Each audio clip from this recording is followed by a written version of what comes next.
Everyone tells you this cold case ended because of a coffee cup. They are completely wrong. The internet loves a catchy myth.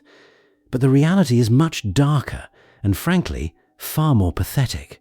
You click on a video expecting a brilliant detective moment where a criminal mastermind slips up at a local diner. No. A predator lived a normal existence for 46 years after committing the ultimate violence. He thought he was untouchable. He assumed the police simply forgot. And then he threw away his garbage. That is all it took. Law enforcement collected 5 bags of trash left on a residential curb. Inside one of them sat a cheap plastic drinking straw. Not a cup, a straw. That tiny piece of plastic held the biological code to destroy a murderer's perfect lie. How does a man get away with something so evil for that long? By hiding in plain sight. February 17th, 1974. A normal Sunday night in Fort Worth, Texas. 17-year-old Carla Walker was hanging out at a bowling alley with her boyfriend. Teenagers doing teenage things. Safe. Normal. Then they walked out to the parking lot. A man approached their vehicle, jerked the passenger door open, and dragged the girl out into the night. Her boyfriend, Rodney McCoy, tried to stop it. He fought back. Hard. Because he resisted, the attacker beat him mercilessly with a blunt object until Rodney lost consciousness. When he finally woke up, she was gone, just vanished into the dark. Imagine waking up in an empty parking lot, your head throbbing, knowing the person you love was stolen right in front of your eyes. That guilt, that sheer, suffocating terror. The local police scrambled immediately. They searched everywhere. But the trail ran entirely cold. 3 days. That was the window of pure panic for a family who had no idea what was happening to their daughter. 3 days of hoping against hope. Then, the police received a call. Search teams discovered a body in a concrete ditch near Benbrook Lake. The details proved brutal, and the reality shattered a family forever. The medical examiner determined her kidnapper kept her alive for 2 days before ending her life. 2 days of intense fear. For what? The cruelty is sickening.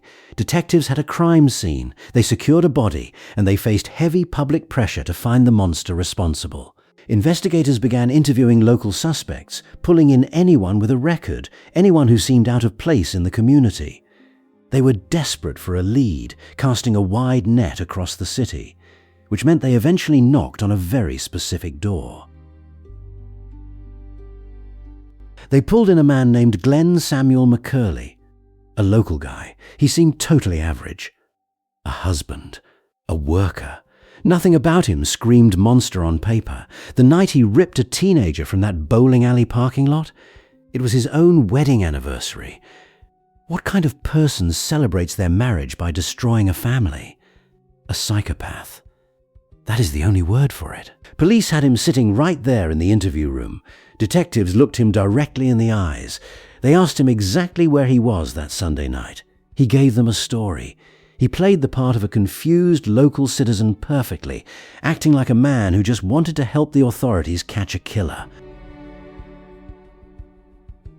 The police followed standard procedure.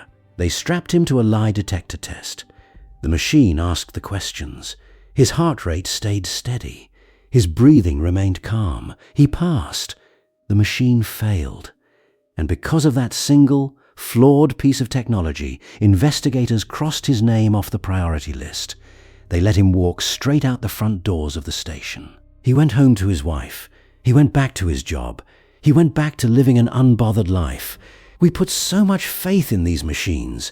We watch archival footage of interrogations and assume science always catches the bad guy. The system let a violent predator walk free based on sweat and wires. Hard to imagine. The investigation lost its best suspect in an instant. While the killer mowed his lawn and ate dinner with his family, the innocent suffered the consequences. Remember Rodney? The boy who fought until he fell unconscious? He survived the physical attack, but he did not escape the nightmare. Small towns talk. Rumors spread like poison. Whispers started circulating that maybe he knew more than he let on. Maybe he participated. Rodney had to live with that suffocating suspicion from his own neighbors. And then there was Jim Walker, Carla's younger brother. He turned 12 that year. A child. He grew up fully consumed by the need for answers, watching his parents age with an enormous hole in their hearts. The trauma did not stay in the 70s. It infected every single decade that followed. The family remained trapped in time, waiting for a breakthrough. During that initial interview, detectives asked McCerley about his firearm, a specific type of pistol known to match the crime scene evidence. He looked at them with a straight face and claimed someone stole it. A convenient excuse. "Oh, you need my weapon? Sorry, a thief took it a while ago." He lied directly to their faces. But without a search warrant, without probable cause after he beat that polygraph test, the detectives hit a brick wall. They could not tear apart his house looking for the missing gun, so the case file went into a cabinet. It collected dust. Detectives retired. New ones came in, read the aging paper, and put it back. The killer faded into the background. He became an old man living a quiet life, removed from the radar. Then, the calendar hit April 2020. True crime television host Paul Holes reached out to the Fort Worth Police Department. He pointed them toward a private DNA lab called Othram. Technology had finally caught up to the monster. The original investigators did one thing right back in the 70s. They preserved the physical evidence. They kept her clothing safely stored away. And on that fabric sat a microscopic stain, a biological signature left by the attacker. For decades, that stain meant nothing because science could not read it. But now, Othram could sequence the genetic profile. Technicians ran the complex test. They built a sprawling family tree using public records. And suddenly, the name Glen Samuel McCerley flashed red on the radar again. But knowing who did it and proving it in court are two entirely different things. Police needed a direct genetic match to the clothing stain. They could not just knock on his door and ask for a cheek swab. He would lawyer up immediately. He would know they were watching. So they waited out in the oppressive Texas heat. July 2020. Officers watched his house from a distance. They observed him drag his household trash out to the curb for pickup. Once he went back inside, investigators quietly swooped in and grabbed the bags. It is almost poetic. A man who treated a human life like garbage was about to be undone by his own waste. Teams transported the bags directly to a secure lab. Analysts sifted through discarded food, wrappers, and daily filth. They were hunting for anything that touched his mouth recently. They found it. The plastic drinking straw. Let me clear up that internet rumor right now. You have probably seen amateur online detectives claiming a coffee cup solved this mystery, spreading that bad information everywhere. Wrong. A discarded coffee cup actually caught a totally different killer in a 1975 cold case involving a woman named Lindy Sue Beechler. People mix these unrelated tragedies up constantly. But in this specific investigation, it was just a cheap, disposable piece of plastic. Detectives swabbed the trash. They extracted the saliva. And then they ran that fresh profile directly against the microscopic stain lifted from the original crime scene. It was a direct, undeniable, exact match. The ghost had a face. The lie was exposed. A lifetime of running ended by a single sip of a drink. September 21st, 2020. Police vehicles surrounded the suspect's home. Officers knocked on the front door.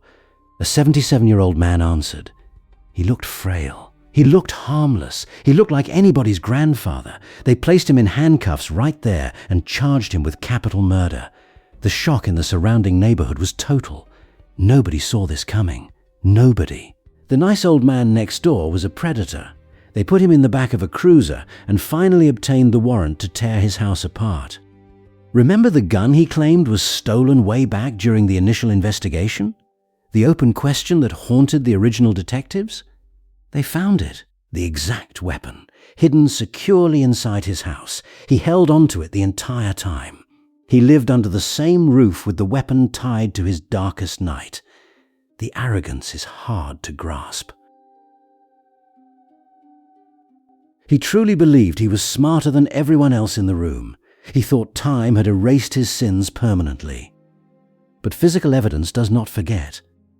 When officers put him back in an interrogation room, the frail old man act dropped immediately. He tried to spin a brand new story to save himself. He actually sat there on police video and claimed the sexual act was consensual. Consensual. A teenage girl dragged screaming from a car while her boyfriend was beaten into a coma. And he had the audacity to call it consensual. It is the most pathetic defense a predator can offer. A kidnapper trying to play the victim when cornered. He knew the genetics trapped him, so he tried to change the narrative. But the detectives were not buying a single word of it. The physical evidence of the violent abduction told the real story. The bruises told the story. The timeline told the story. He was boxed in, and he knew it. August 24th, 2021. The trial officially began, but the evidence against him formed an unscalable mountain. The DNA match, the hidden gun, the recorded lies. On the third day of testimony, the killer simply gave up fighting. He changed his plea to guilty. Just like that, the judge handed down a life sentence immediately. At the police press conference, the emotion in the room felt crushing. Jim Walker, the brother who lost his childhood to grief, stood before the cameras. He cried. Real, heavy tears of pure relief. Poison draining out of a family in real time. Rodney McCoy, the boy who fought to save her, finally had his name cleared permanently. The cloud of suspicion evaporated. Justice was severely delayed, but it finally arrived. The killer did not get to enjoy his old age in comfort. He traded his quiet suburban home for a cold, concrete cell. On July 15th, 2023, Glen Samuel McCerley died in a Texas prison facility. He was 78. He spent less than 2 years behind bars for a crime that ruined countless lives. Some people say that is not enough time to suffer. They are right. It is not enough. But he died in a cage, stripped of his secrets, known to the world exactly for what he was. His name will only ever be spoken in disgust. He tried to outrun his shadow, and he failed. But Carla's story did not end in that prison cell. Her name is now a weapon against other predators. On June 12, 2026, the United States Senate passed a sweeping piece of legislation, the Carla Walker Act. It proposes $10 million in federal funding to help local police departments use advanced testing on other unsolved cold cases. $10 million. $10 million. This changes everything. Law enforcement agencies that could never afford this expensive science will now have the budget to sequence microscopic stains, build family trees, and hunt down killers who think they got away. Carla's legacy now acts as a dragnet. This is why you never give up on the evidence. A brutal predator stole a life and hid behind a mask of normal suburban existence. He beat a polygraph. He lied to detectives. He watched the world move on. He thought he won. But a cheap plastic straw sitting in a garbage bag tore his entire world apart. Science found him in the trash where he belonged. That tiny piece of plastic gave a grieving brother peace, cleared an innocent boyfriend's name, and sparked a $10 million fund to hunt down the rest of them. That is the truth. That is justice.